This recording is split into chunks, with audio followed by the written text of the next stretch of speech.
Alright drummers, it's Rob Litton here from drumstheword.com, bringing you a free video song lesson. I'm going to teach you my favourite parts, favourite beats and fills from the song Roots, Bloody Roots by, and I'm going to mispronounce this, Sepultura, drummed by Igor Cavelera, and I know I've got that wrong. This was suggested over on my Facebook page, and you can go over there and make your own song suggestions as well if you'd like. You can download the free PDF from the website. I've got 3 pages of drum beats and fills for you. You can download and have these printed out in front of you as we go through the lesson together.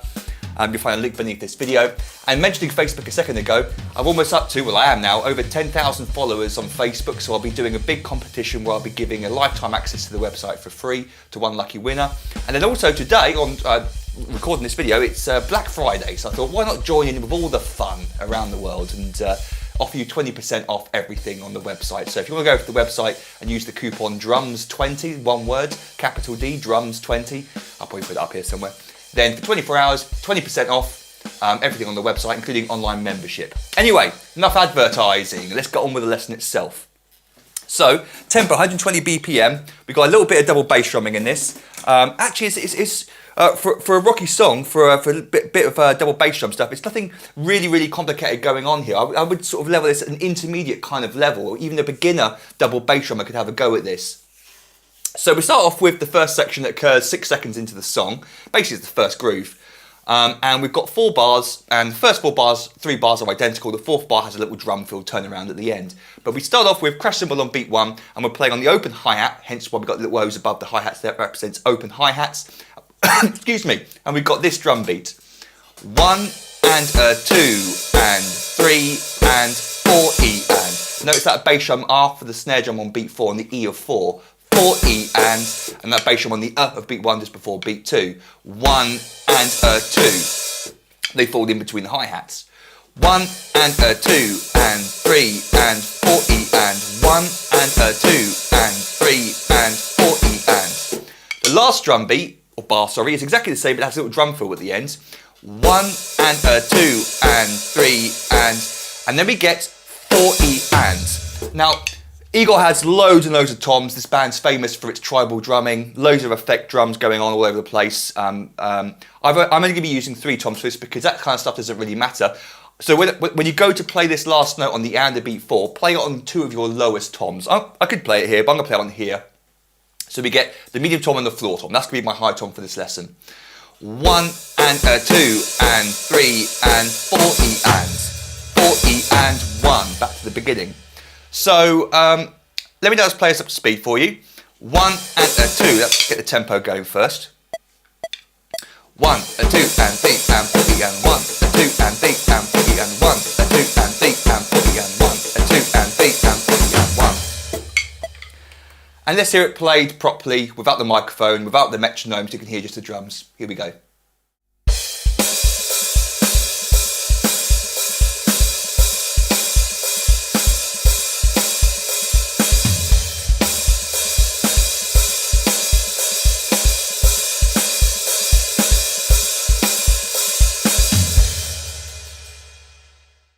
So this next section occurs directly after the previous section, 22 seconds, and we got our first little taste of some double bass drum action.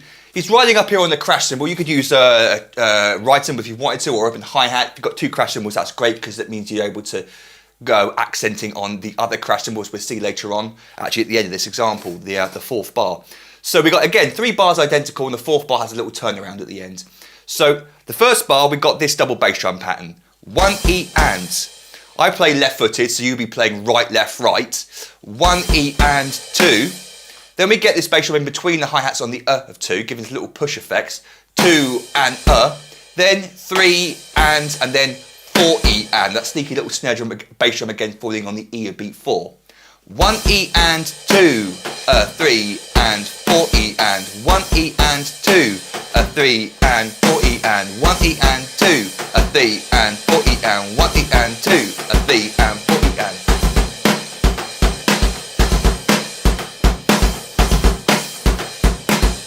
Lots of fun to play that.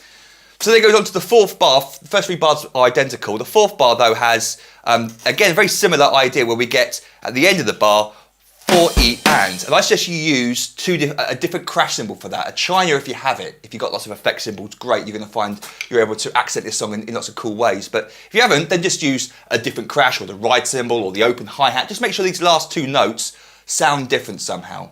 So we get, for the last bar, 1 E and 2, 3. And also there's an extra bass drum note here on the of beat 3. So we get 1 E and 2, 3 and 4 E and 4 E and, like that. 1 E and 2, 3 and 4 E and 1 E and 2, 3 and 4 E and. And you could play the and on double bass drum to give it more power, but at this sort of tempo, it's not too difficult to play two bass drum notes at this sort of level. So feel free to play those two notes, the and the of 3 as a double bass drum, but I've written it as a single pedal because I'm pretty sure Igor would have played it as a single pedal action as well. Okay, let's hear those 4 bars up to speed.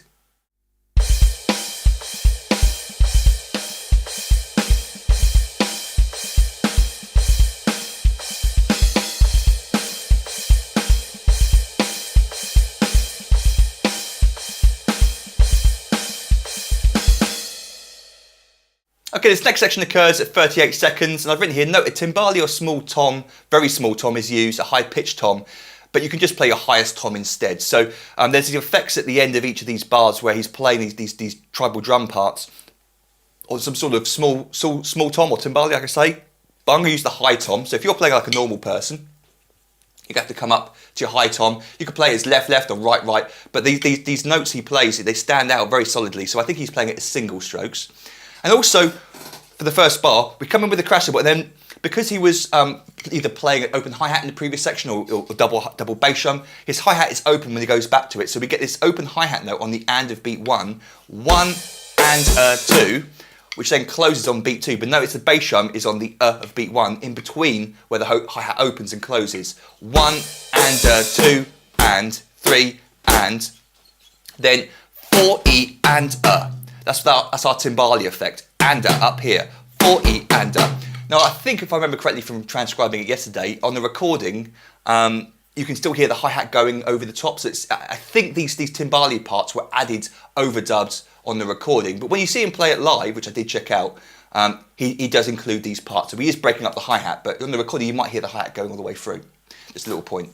So 1 and 2 and 3 and 4 E and 1. Back to the hi-hat, no crash cymbal after it. The second bar is exactly the same, except we get an extra bass drum note on the of beat 3. 1 and 2 and 3 and 4 E and 4 E and. But notice how into bar 3 the tom pattern continues, and 1 E and 1 E into bar 3 there, where we get the bass drum falling on beat 1, and 1 E and 2. Back to the hi-hat there on the and of beat 1. So bar 3 starts 1 E and 2 and 3 and 4 and so we don't get 4 E and for that one. It's 1 E and 2 and 3 and 4 and 1. So these very subtle differences here, where he's leaving out bass drums, he's adding extra tom notes. Then the last bar is similar to our first example. We get 1 and 2 and 3 and 4 E and 1 and 2 and 3 and 4 E and.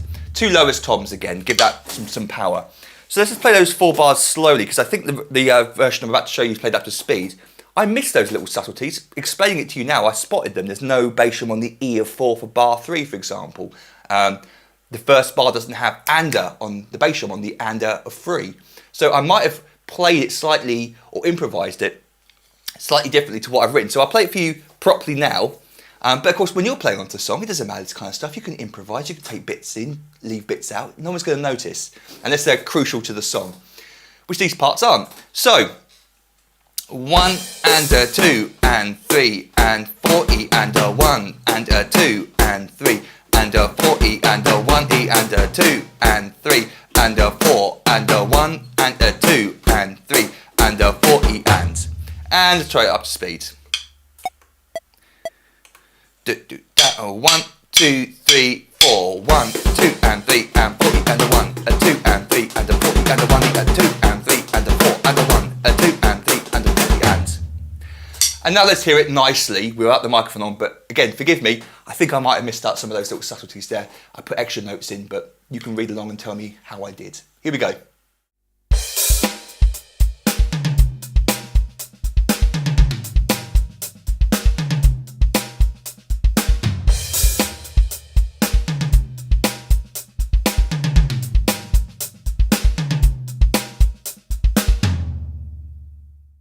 So this next bar is my favourite bar from the song, just because of the complexity of it. It's fun to play as well. It occurs at 54 seconds for the first time. He's up on the crash cymbal, and it's moving across the beat in interesting ways. We haven't got a backbeat for this bar. It's kind of like a drum fill bar, really, and he plays it 4 times every time he plays it. We get 1, a 2E, 1 and a 2E. He plays these tom notes as doubles with his left hand. 1, a 2E, then 2E and a, to the next lowest tom, 3E and I think he then plays the next note on the of beat 3 on the same tom as he just played here, but he plays it with the bass drum. Very subtle in the recording, but it's given a bit more power with the bass drum underneath it. So 3E and then for the last part we get 4E and that's a double 30-second note there. 4E and the E of beat 4 is doubled up into 2 30-second notes. 4E and play on your 2 lowest toms, again whatever you've got available in your kit. So slowly, 1, a 2E, a 3E, a 4E and 1, a 2E, a 3E, a 4E and 1. Now let's hear it played up to speed properly.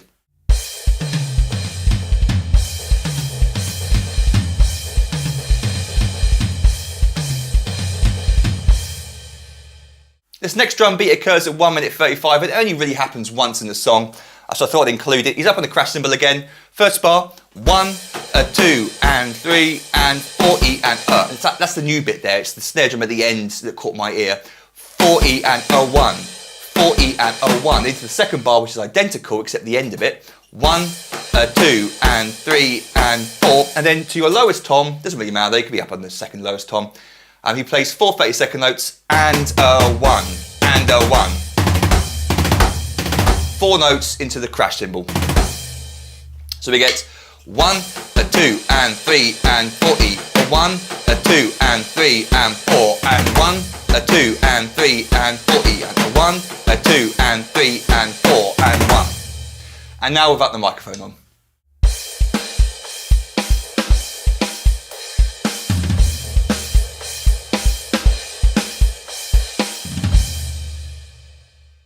So this next section is really a break. It occurs at 1 minute 42, and I've written here, note play on the bell of the ride cymbal. Just so I thought I'd include it so you know the sticking he's using. It's pretty obvious for a drummer that's been playing for as many years as I have and been teaching, that you can work out how a drummer would play something, and you just know. But for the new drummers, they might not know how these parts are played. So it's really the sticking I'm interested in for this on the bell of the ride cymbal. He plays the first 2 notes on the floor tom or his lowest tom or something with a china crash cymbal with the bass drum. We get, so I'm going to use this crash cymbal just to give it difference from here. 1 and, so 1 and then up to the bell of the ride cymbal, and when you've got a normal bell, which is normal size, you can have both sticks on the same side, but because this is quite a small one, I'm going to play the sticks on either side of the bell. You can do that as well, it's just, you don't see many drummers do it. Usually they're all on one side, they don't split between the two, but that's how I'm going to play it for this. So we get 1 and 2, and then this is the bit, and a 3, and a 3, and a 3, and a 3. We're playing 3 16th note triplets, and a 3. It's right, right, left, right, and that sticking allows you to get back to your right hand.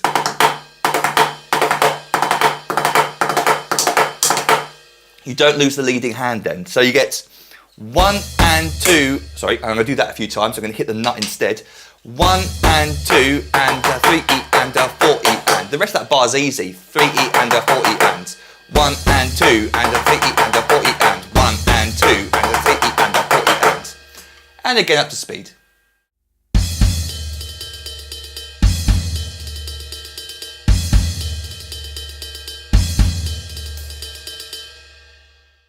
So this next is a very close second favourite from the song. It occurs at 1 minute 58. After the break, we come in with this almighty drum fill.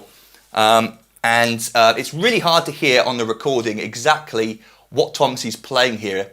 So I'm going to play on the two lowest toms. It starts on the and a beat 3. 1, 2, 3. 1 and 2 and 3. 1 and 2 and 3 and. On the and a beat 3, so coming on the and a beat 3, we're playing a quad, 30-second note quad. I'm going to play between these two toms. And it rolls into, naturally, a flam on beat 4. The really cool thing is that he continues the drum fill, moving into 8th note triplets. So we get 4 triplet 1. So we get this very distinctive triplet pattern coming out of beat 4 into beat 1 back to the groove. So we've got a 30-second note quad into an 8th note triplets lick. So it's using different subdivisions here. 1 and 2 and 3 and 4 triplet 1. 1 and 2 and 3 and 4 triplet 1. Has that effect. So with the second bar of the groove, I included it as well, so you know what to go into. We get 1, 2 and 3 and 4 E, very similar drum beat we had previously. 1 and 2 and 3 4 triplet 1, 2 and 3 and 4 E. Good fun that. Here's what it sounds like up to speed.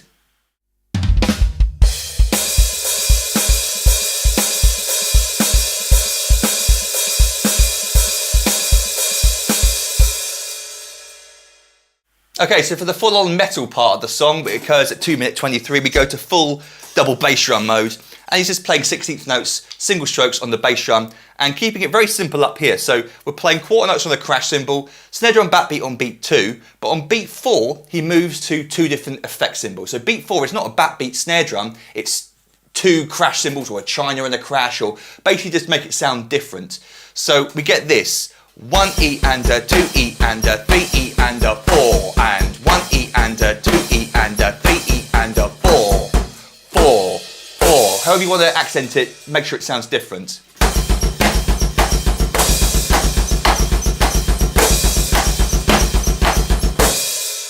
Something like that, for example, that would be good. So here's what that sounds like up to speed.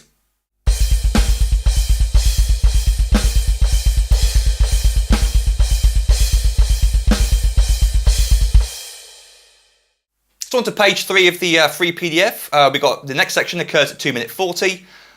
Relatively simple, goes to like a half-time feel. Now, half-time simply means where the backbeat is. That's usually what's determining whether it's half-time or full-time. I'm not sure if you call it full-time when it's normal, but half-time is where you just get 1 snare drum backbeat in the bar. This time it falls on beat 3. So it's just like, feels like we've halved the tempo, hence half-time. Because that backbeat, it comes less often. Well, twice less often. Half less often. You know what I mean when I play it. So beat 3 is where the snare drum backbeat is. Up on the crash cymbal, 1 and 2 and 3. Then he plays between 2 different crash cymbals, and you could just stay on the one you're already using, but make sure the second one is different if you've got a second crash, or use the ride cymbal. 4 and 1. Notice there's no bass drum on beat 1 into the second bar. 4 and 1, 2. That's where the bass drum comes in the second bar. 2, and then he plays 3 and 4 and use a china here if you've got one for those 2 accents. 3, 4. So we get 1, 2 and 3, 4 and 1, 2, 3 and 4 and 1, 2 and 3 and 4 and 1, 2, 3, 4. Up to speed.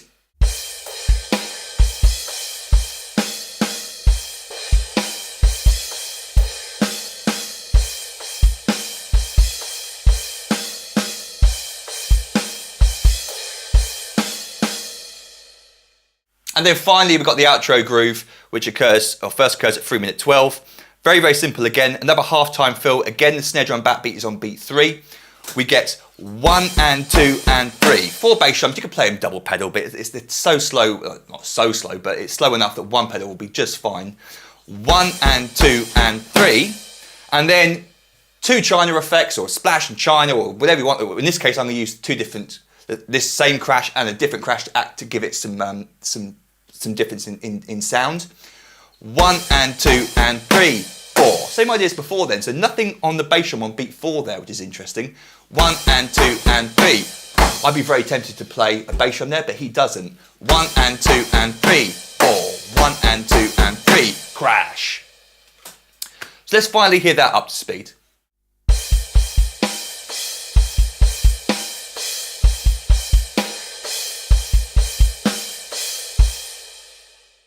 So if you've got any questions about any of that, feel free to email me, rob@drumstheword.com. Don't forget to download the free PDF that came with this lesson. There's 3 pages here of goodness, drummy goodness, and you can have that for free printed out in front of you. There's a link beneath this video.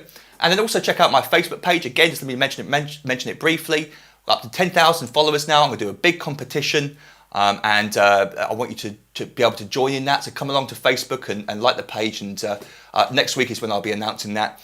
Then there's also 20% off today, the Black Friday sale thing. So if you go to the website, use the coupon DRUMS20, you can get 20% off everything, but that ends tomorrow, 24 hours. So check it out if you're umming and ahhing about making a purchase, now's the time to do it.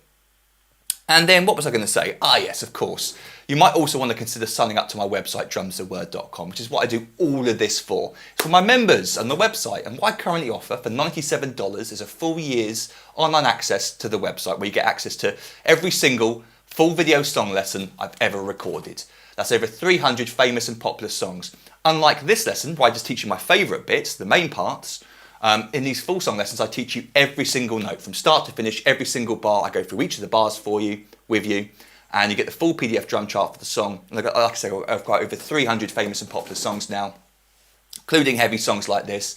So you might want to check out my website and consider signing up, where you can learn all these famous songs. And then as a thank you for signing up, I give you access to hundreds of free videos containing hundreds more famous beats, fills and solos. 3 ebooks I've written over the years containing hundreds more famous beats, fills and solos. And then over the year of your subscription, you also gain instant online access to all the new material I upload for my members. And I record every week unless I'm ill or on holiday. So you've got lots and lots of cool stuff to look forward to over the year of your subscription as well. But if you've got any questions about that, feel free to email me, rob@drumstheword.com. There's the advert over. Until next time, toodle pip and happy drumming to you.